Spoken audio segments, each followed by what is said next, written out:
tummy offering done? Yes. Yes, good. Tummy is happy? Yes. It's important to keep the tummy very happy. Okay, so so I think yes, I think we covered most of it, most of the concepts and the views and the perspectives that we can apply, in especially in regards to tweaking the mind, yeah, working with the what was it? Destructive, not destructive. Troubled, yeah, working with a troubled mind, afflicting mind. So I think we went through most of it. So now, few things. At the end of it, I think one thing that we really need to be very aware of is what I call limitations. Yeah.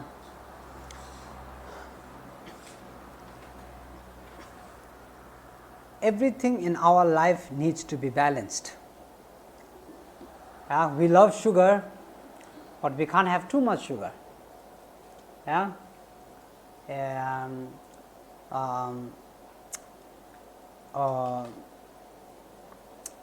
Everything you do in life, from like sleep, for example. Yeah, if you we love sleep, and sleeping is good for you, but what happens when you sleep too much? Yeah, then also our body starts to react to that. We get headaches from sleeping too much, and then also not enough sleep also can create problems. So similar to that, our life, our body, our everything in our life, from traumatical experience all the way to anything that we are experiencing, as long as there is balance, it works well. The moment it goes off balance, that's when it becomes a little bit hard to work with. We say chaotic to work with, right? So therefore, balance is extremely important. Our ability to recognize what balance is comes from wisdom. Now, when it comes to application of balance in our external things, then like I said, it comes down to wisdom. When it comes to balance within ourselves, it comes to what do we say?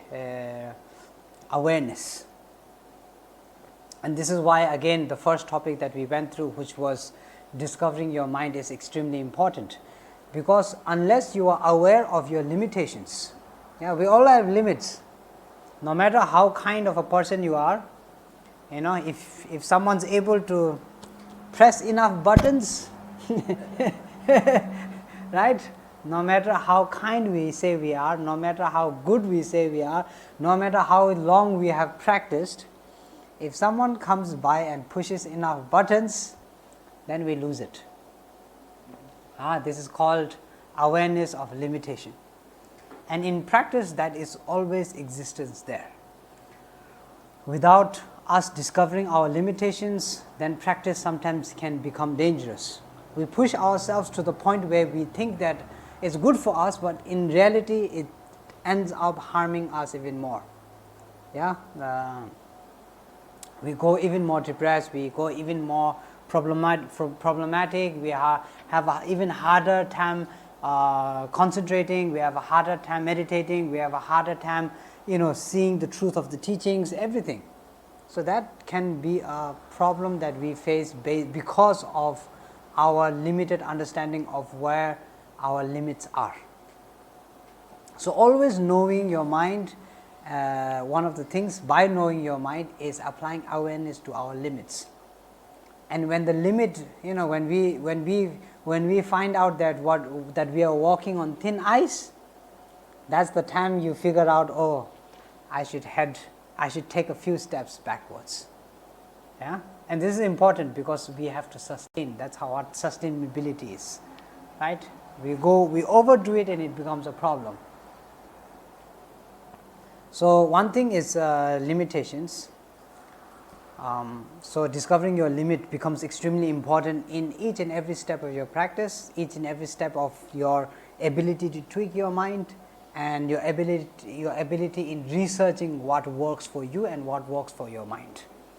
Yeah, this side of awareness, where you are awareness of your limitations as a person, as a being who feels, who has emotional, emotional, what do we say, experiences. You always need to know your limits. Yeah, sometimes you need to be kind. Like I said, it's about being skillful enough to use different wisdoms to understand at what point of life we need to apply what kind of strategy in order to tweak the mind, right? So that is the important part, but with that part also comes understanding your limitations. That also, I think, very sort of like close to understanding what we call the what do we say,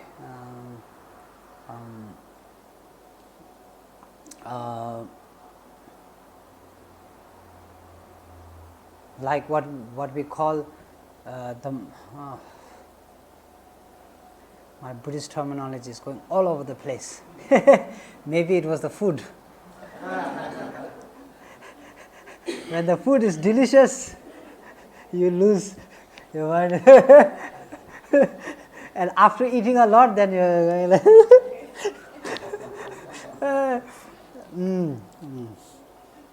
yes.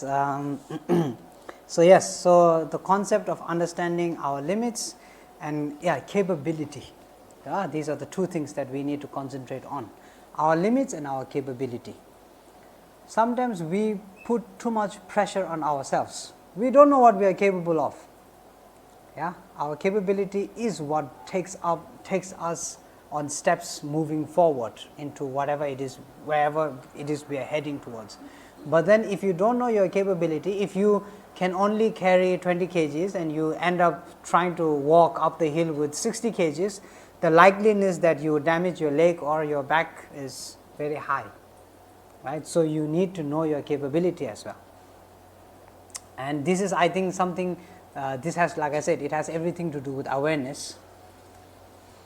Though the best thing that we can do is to be limitless, and that our capability, to see that our limitless capability is very important, but that has to be recited in the part where we are looking for the ultimate goal.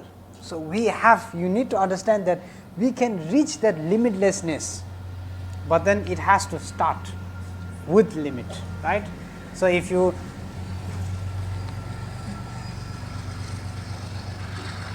train, there you go. That was a good one. So when you are, if you are a, what do we say, if you are muscle, what do you call, muscle builder? Yeah, muscle builder. What? Bodybuilder, bodybuilder. So if you are a bodybuilder, you start with 5 kg, story, and then you start routine. Then after maybe a certain amount of time, then you start with 2 or 10 kgs, then slowly you build up, right? And then these, what we say, power lifters, they lift up to like, 200, 300 kgs, I think. So this doesn't come immediately, though you can see your capability, I can reach there, yes, but then the starting point, you always need to know your limits and your capability. That awareness will help you so much in keeping balance in your life, so that your practice doesn't become chaotic. If your capability to lift lift 100 kilo is not there, and you go trying to lift 100 kilo and you damage your back, then your dream to lift 200, 300 kilo is never going to happen, right? So this is why in practice, knowing your limitation and your capability is extremely important. Another story I always like to tell is in regards to the story, it's a really nice story. The sea, what do you call, high tide? High tide. So the high tide comes in. So there's this beach, right? There's this beach, and then the high tide comes in. All the fish comes in, and then the tide suddenly goes back. So there's thousands of fish stranded on the what do you say, on the beach, right? So there's two people. One person is on the beach, is picking up one fish, taking it to the sea, throwing it in the sea, coming back, picking another fish, walking towards the sea, throwing it, and he's constant, that's his practice, he's doing that. Then there's the other guy looking from above, and he sees the whole picture. He sees like the beach full of fish, thousands and thousands of fish, and there's one guy going back and forth. He's like, this guy is crazy. He cannot save all the fish. What is he doing? So he goes down and he says, what are you trying to do? You're not going to make a difference, because there's so many fish here and there's only one of you, and you're going back and forth, and what, you can't do anything. So then he goes and he picks up a fish and he takes it near to the sea, and he says, well, at least I'm making a difference in the life of this fish. Yeah, and then he throws. So the concept here is to know your limits. It's not about being able to capture all, conquer, become the best of the best. No, practice is about taking the steps that you need, that you are capable of, and that is required for your benefit and your your path to to achievement. And that, even if it's a small thing, it makes a huge difference in its own self. So this is an important part. We talk about enlightenment all the time, and sometimes I think people, we even when when I was in the monastery, my philosophical teacher again he was my personal tutor in regards to philosophy, and one day we were debating on the Arya path and the Bodhisattva path, and I said, the Bodhisattva path doesn't make much sense. I might well go on the Arya path, and like I said, you want peace, you want happiness, you want you want peace, you want happiness, you want comfort, you can achieve it through the Arya path. What's the necessary? So we had, when I said that, then Gela was like, what are you talking about? Are you mentally insane? Are you going crazy?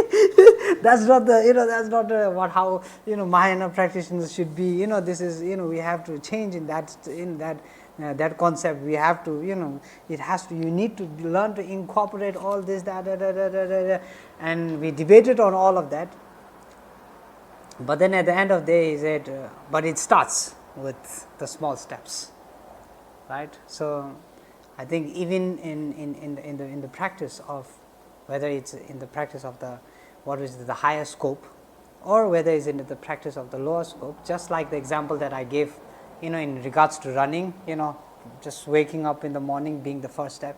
So these are the small first steps that count, and the consistency in those steps are what will help you develop the the paramitas, or the perfections. So I think that was one important point in, after all of this, because we talk about the capability, the expansion of the the mind, the limitless possibilities, the choices that you have. This is all beautiful to think about, but then if you don't know your limits and your capability, then it can become an obstacle. Make sense? Yeah. Okay. So that's one thing. Now in what do we say, in tune with that, the concept of developing abilities also comes. I think everyone is intrigued or captured by a certain aspect, or certain philosophy, or a certain view, or certain idea. No one is the same. Some people are mesmerized by the idea of impermanence. Some people are mesmerized by the idea of the concept or the view of emptiness.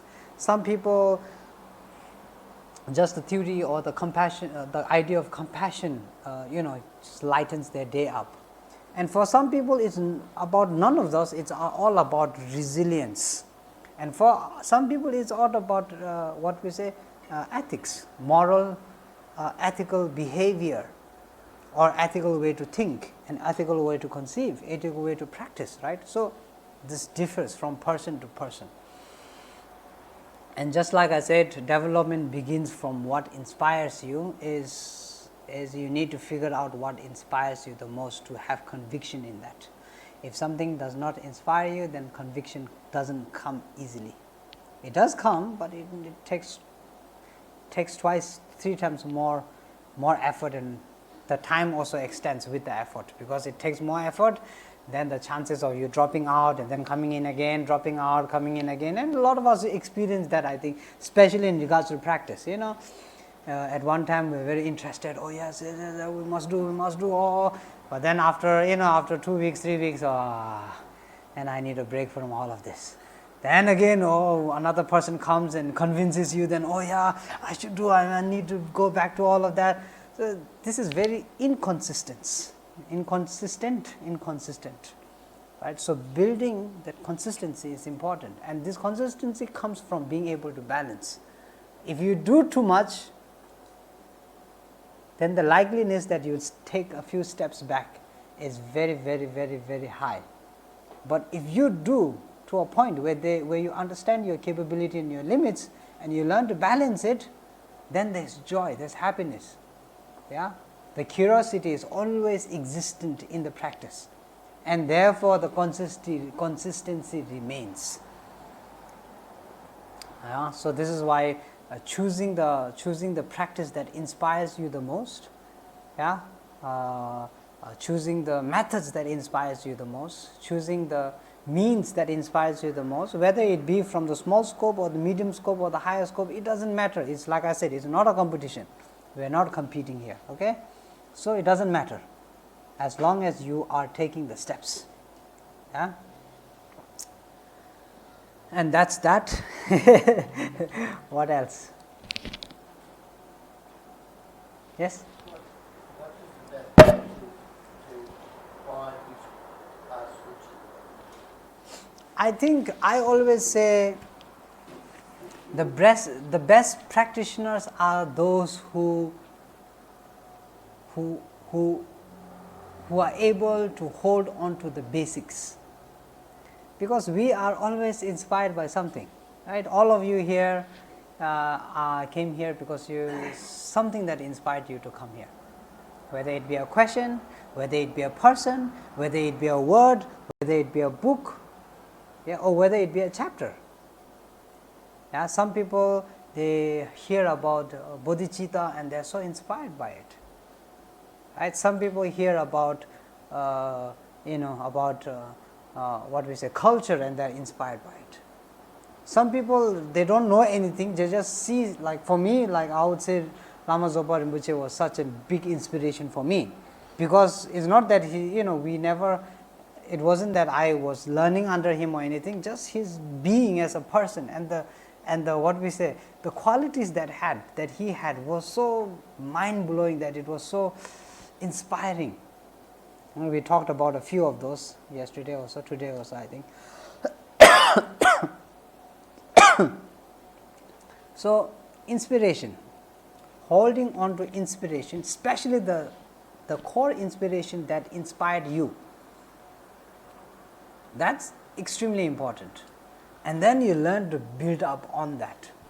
The beautiful thing about practice is, we normally give the example of practice in regards to, in the monastery, on the cushion, the monks have like this red, what do you call? We call it dinga. Dinga is this red thing they carry on their shoulder when they go for puja, and when they come to their seat, it's like, they put it down so they can sit on it, so that the cushion doesn't get dirty, something like that. So the philosophy that normally we teach is, you have the dinga. Dinga is 4-sided, right? So to pull the dinga, if you hold on to one side, you don't need to hold all 4 sides to pull it. You hold on one side, the moment you drag it, all other sides come together with it. This is the quality of development, we say. The 10 paramitas, if you are inspired by one of them and you start developing one of them, the others just follow together. It's like we say ten teba is consistent, it's dependent. This is, I think, also the concept of dependent origination comes from. Everything is interdependent, right? So you pull one, everything comes together. So you develop wisdom in one, then the wisdom on all different sides, they start to mature together with it. So I think inspiration for me, I always say the first thing that really captured your mind is very important. That is an inspiration that you should hold on to, because that inspired you to do something and to come and to listen and to talk and to learn and to teach. Yes. You can almost say effort without inspiration would lead to depression. Without? Effort without inspiration would lead to depression. Effort without? Inspiration. Effort without inspiration lead to depression. Oh, yeah. I think, it can. Definitely, I think it can. Because effort without inspiration, effort without, Just working hard. Yes. True. No enjoyment. Yes. True. No, it makes sense. So, effort without inspiration causes depression.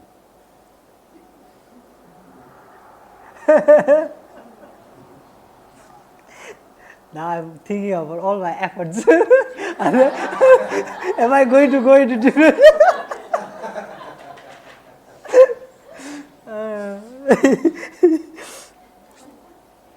Yes.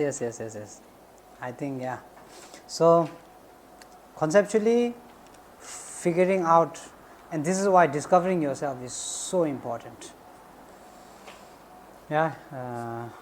Come back to the point that no one else knows you better than yourself. No one else has the power to change your thoughts and your views and your perspective as much as you have. Someone can sit in front of you talking all day, but without you taking the first step, the changes doesn't happen. So understanding that you yourself are the key to unlocking all of these possibilities, and then also you discovering your own mind and what it is comfortable with, what it likes to embrace, what it's happy with, what are the things that it looks up to. This is, I think, important points to understanding, even when it comes to understanding how to keep on being inspired. Then another thing is constant reminder. We always fall back because we don't have reminder. And sometimes we think we are very independent. Because I know and I can, and I have I have everything, then I can do it. But the thing is, as long as you don't realize the concept of time, and you are indulging in what we say our own space, then we are lost in that space, right? And we are constantly holding on to that. And then by the time we realize, then we feel that it's too late. There's also one saying, we say, "Chego something yishu song, machu something yishu song, chosun something yishu song," something like that, which means 20 years went by because I was thinking I should do. So 20 years in, I should do. So 20 years gone. Now the next 20 years, I must do. Then another 20 years gone. Then again 20 years, I should have done. 20 years gone already.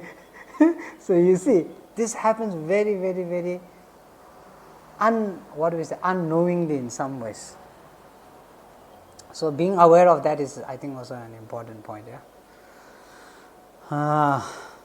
So I think we covered pretty much of the important points in when it comes to when it comes to tweaking and correcting the methods in working with the troubled mind. Yeah, did I cover everything? Anything missing? Anything missing? We need to talk about.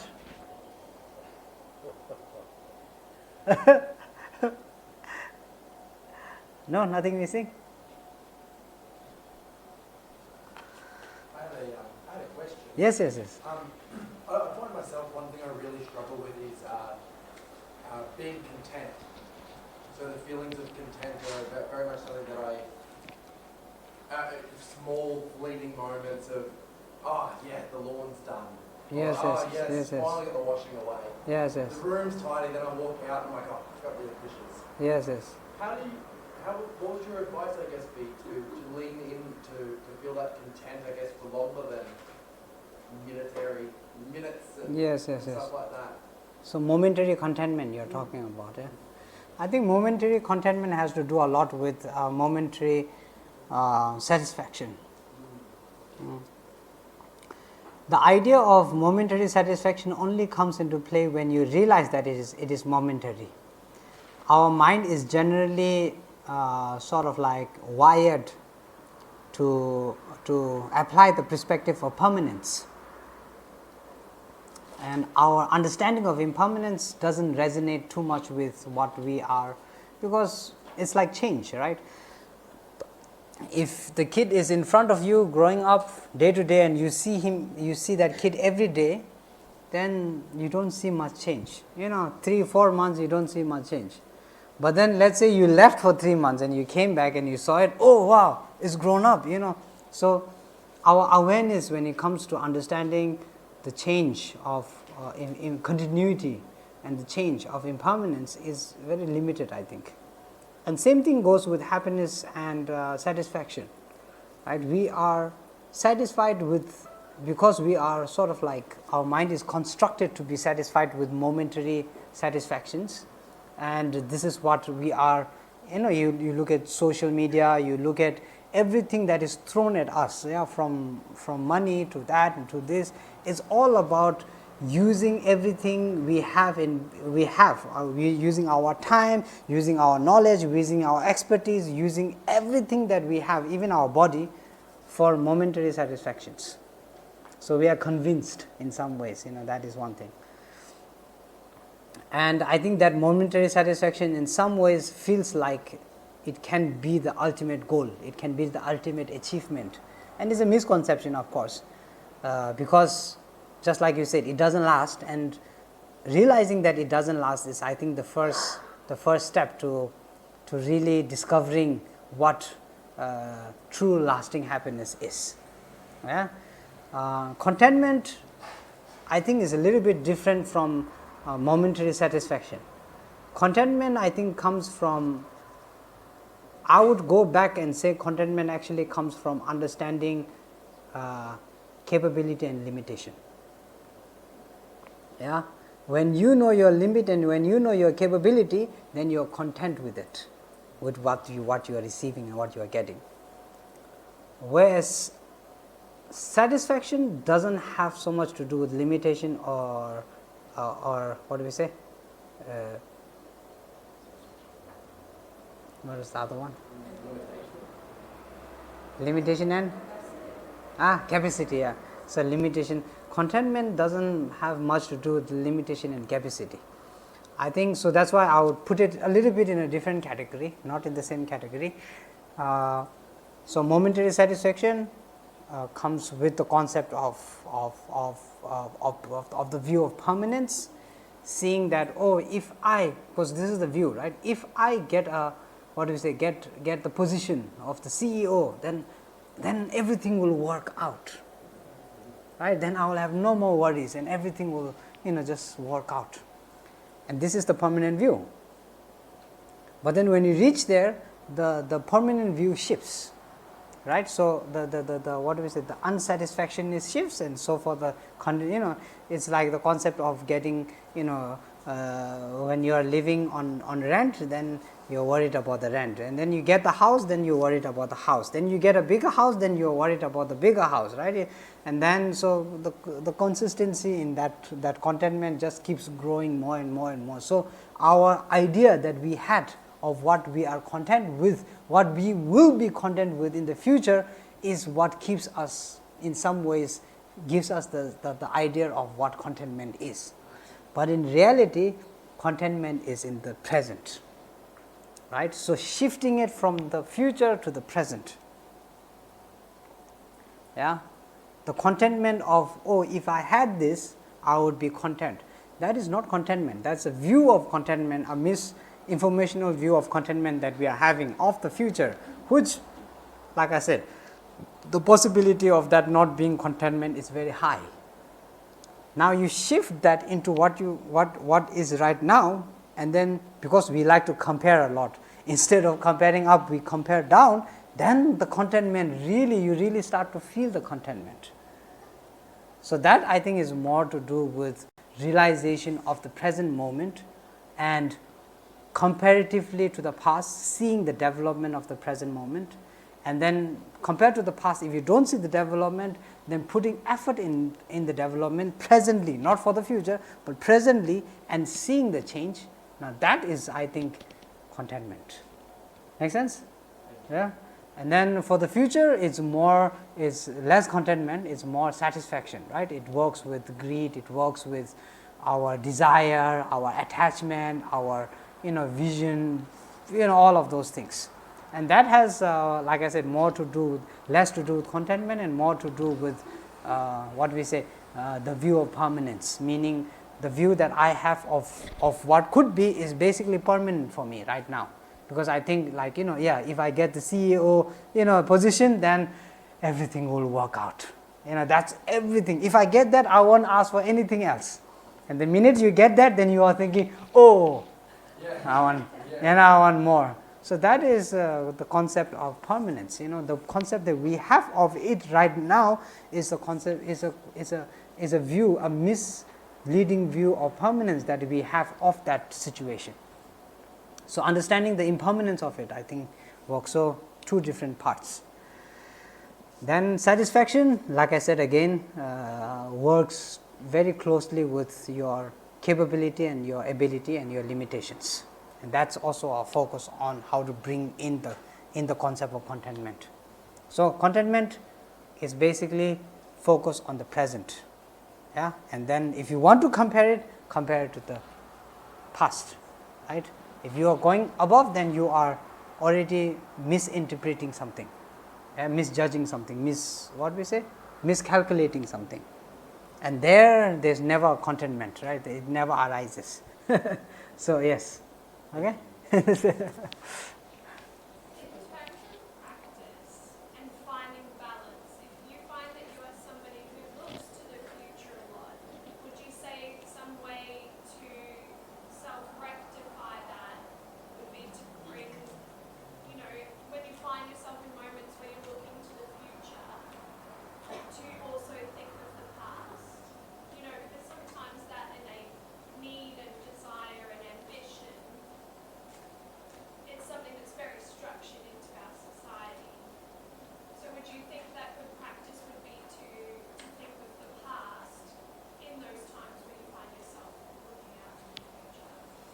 Yes, I think we are structured to always look forward to something, right? Our mind, just like our eyes always looking forward, we are structured to do that. And then there's a lot of no, not dissatisfaction, untrue concepts, right? Such as the concept of permanence, such as the concept of the self, such as the concept of the lack of inherent existence, the concept of the view of emptiness. All of these concepts help us challenge between the three times. And generally, when we are looking at time, we look at past, present, and future. These are the three different times. the concept of past changes based on the concept of present, and concept of present changes based on the concept of the future, right? Karma also works something like that. This is why we say, if you want to know who you were in your past life, then you look at your situation and who you are right now, because that's basically the result of what you were in the past.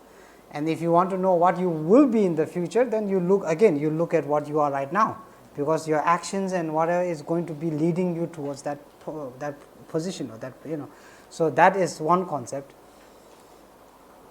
In specifying each and every concept, or each and every time frame, to be able to conceive that in that sense of being able to look forward to a future, meaning ambition and all of that, to look to the past, meaning seeing the difference, growth and all of that, to look in the present, to see contentment.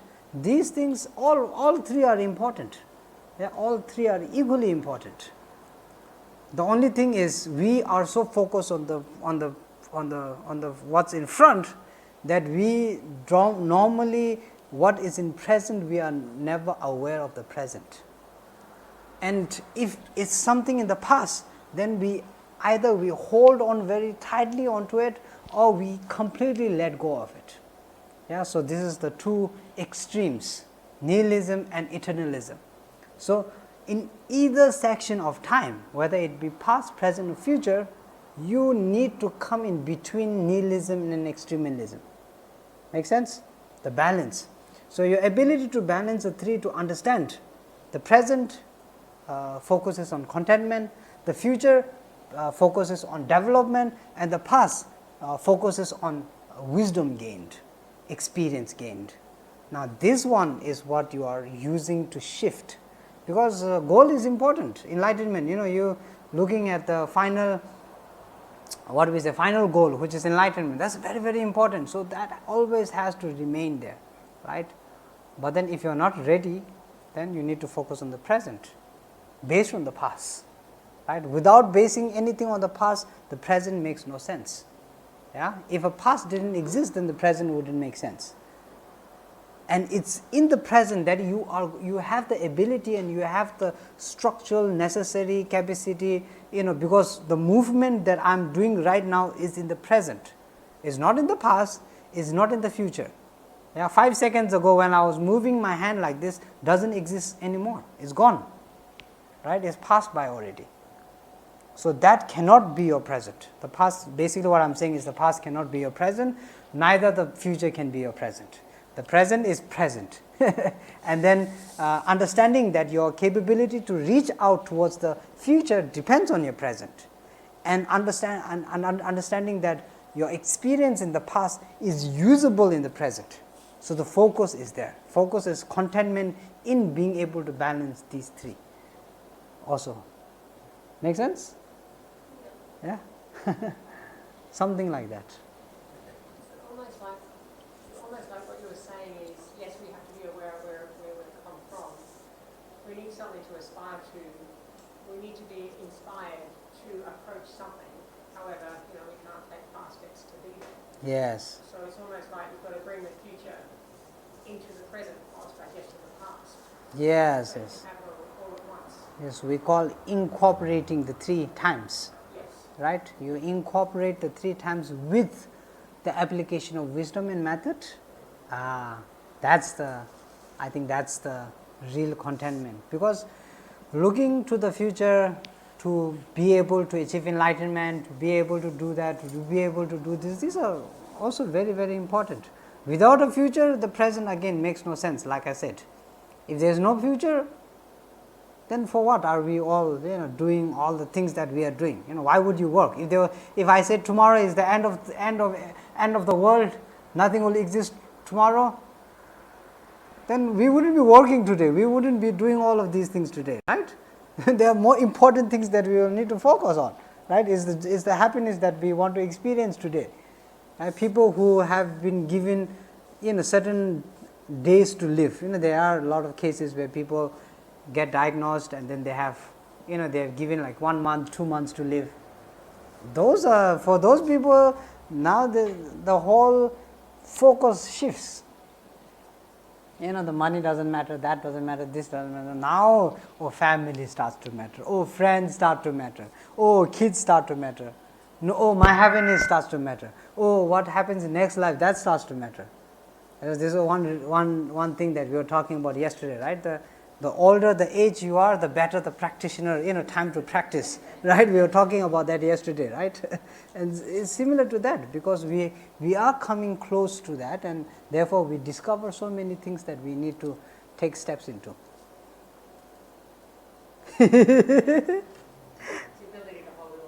Yes. Hold it all to once, more like balancing. Yeah, balancing.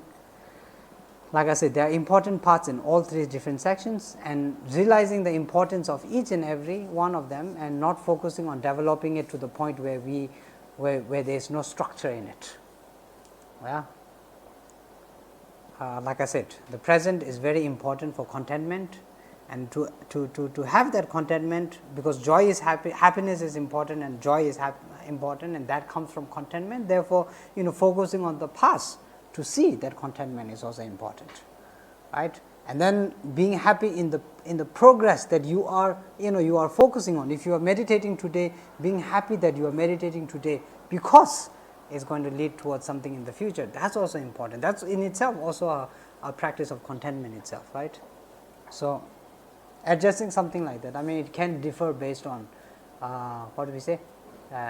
Based on situations.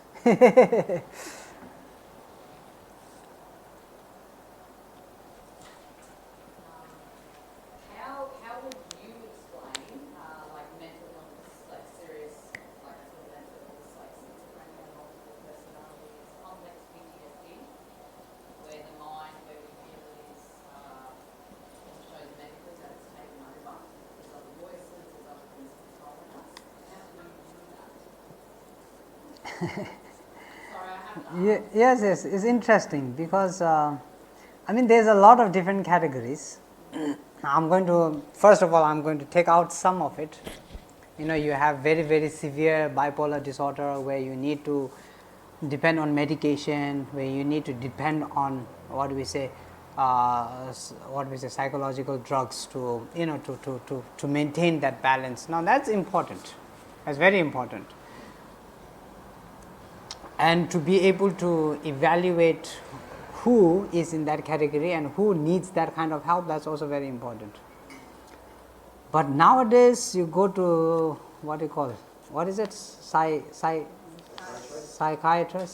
psychiatrist, then everything is a problem. I move my hand like this is a disorder. I'm looking around like this is a disorder. My mind is, I can't stay focused, it's a disorder. My mind is too focused, it's also a disorder. So everything is categorized as a disorder. As they say, if you go to a psychiatrist, then everyone is a mental patient. Every single person is a mental patient. But the reality of it is nature, it's natural. Yeah, we differ because, like I said, none of our karmas is the same. You can't expect everyone to be the same.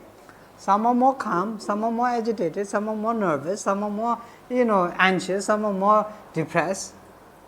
And it all has to do with experience. It all has to do with the wisdom and the experience and the knowledge that you have gained. And the most important thing is that it's perfectly okay.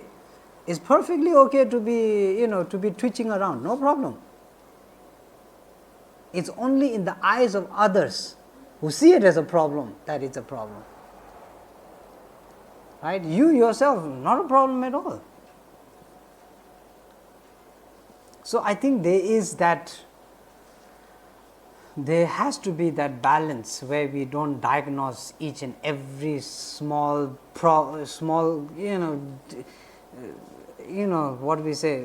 defect as not even a defect, every small character as a defect, and categorizing that defect as a illness. We can't go around doing that, no. I've dealt with a lot of patients who have severe anxiety, who have depression, who have that, who have this, and perfectly normal people. I see, if you don't see someone as a normal person, then you can't work with them, right? If you can't see someone from heart to heart, then you can't work with them. That's the bottom line. If I'm looking at you and I'm thinking, oh, this guy is a mental patient, there's no more working with that guy anymore, because he already sees you as a mental patient. Even if you prove to him that you are not a mental person, doesn't matter, you're a mental patient. So this is a little bit dangerous, I think, and especially nowadays, now people come and introduce, oh, my name is this, I have PTSD. It's like they see themselves, they see the PTSD as their own character, it's like a part of them. When they introduce it, they have to say it. No, it's not a problem, it's nothing. Everyone has that, And if you look at the what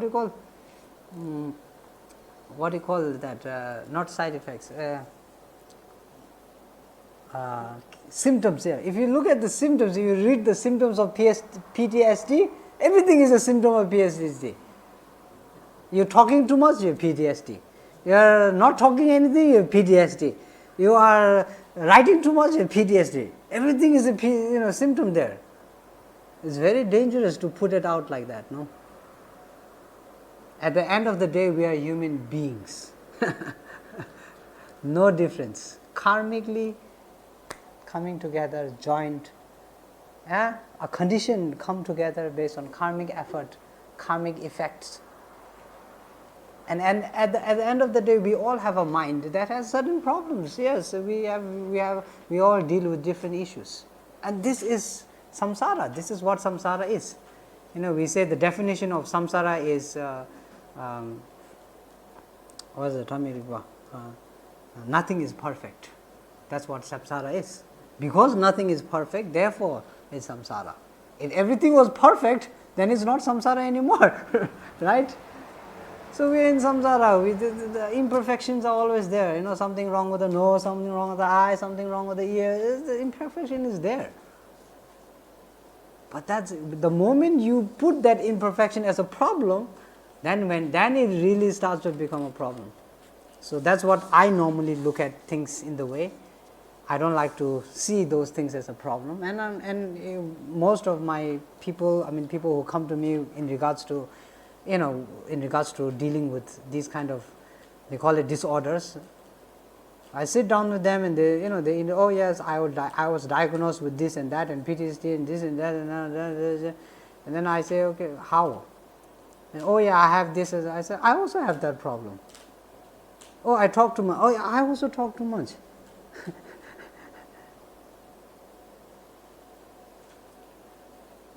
So we need to be very careful how we diagnose these things, because if you convince someone, like I said, the moment you convince someone is crazy, that's when the real craziness starts to happen. So you need to be careful before you call someone crazy, right? So I don't know, yeah? Yes. Yes. So when you deal with someone, I'm just curious. Yes. So you've been dealing with someone who says like, I've got PTSD and these things, I talk too much, and you say I talk too much and all that. What's the impact on that? What do you observe? What's the impact? One person convinces them that it's unnatural, and I convince them it's natural. No problem. When I convince, Like the lifting of the yes, huge burden. No one wants to be called ugly, right? And if someone's being called ugly, then they rename themselves, oh ugly, I'm ugly, I'm ugly. So when someone comes, when you have the opportunity to see that you are not ugly at all, that is natural. Yeah, to have problems here and there, you start to see the world differently. You start to look at yourself differently. There's peace, there's comfort, there's tranquility, And that in itself is the starting point of working with people who have these disorders in some ways. You need to fit them into, you can't put them in a separate room and expect them to change. No. You bring them into the same room You hug them, you see that everything is fine and everything's okay, and that's when they start to embrace what they are. And it's basically about taking away the labels, right? Yes, yes. No labels. No labels. Like I said, there are severe cases. In those cases, like I said, I'm not a medical expert, so I can't make any claims that these things are bad. And we have had needed medical involvement, right? Medical involvement in order to get things. We have had those kind of cases.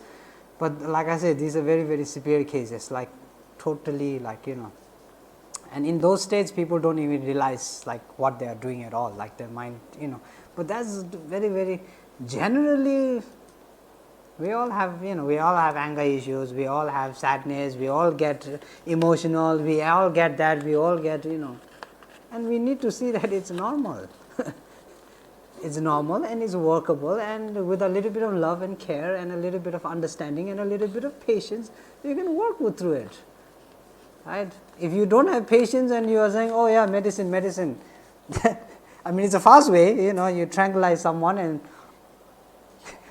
right, it's a fast way, you don't have to deal with that person anymore, but that's insane in some ways, don't you think so? That's crazy, putting someone on something like that just because you are impatient. That's not the way to work with it. Huh? It's how society works. It's what makes society work. Yes. So you have, of course, you have a lot of, there's a lot of different politics involved in it. Of course, you have the huge, humongous medical, what do you call that? Health systems and these pharmaceutical companies that want you to, shove drugs down people's throat all the time because that's what makes them a lot of money. Then that's what they convince people to do, right? That's how politics works. If I'm a psychologist and if I have a pharmaceutical company and I'm developing a drug, then I'm actually paying these medical professionals to actually advertise and use these drugs. It's kind of messed up, but like I said, at the end of the day, there are, of course, like I said, there's balance. There's also necessity to in certain cases where you do have to use that, but there are very, very limited cases, very severe cases. Generally, the best antidote or the best method, a little bit of patience, a little bit of kindness, a little bit of care, a little bit of embracing, a little bit of love, you can solve it, no problem. That's what I think anyway.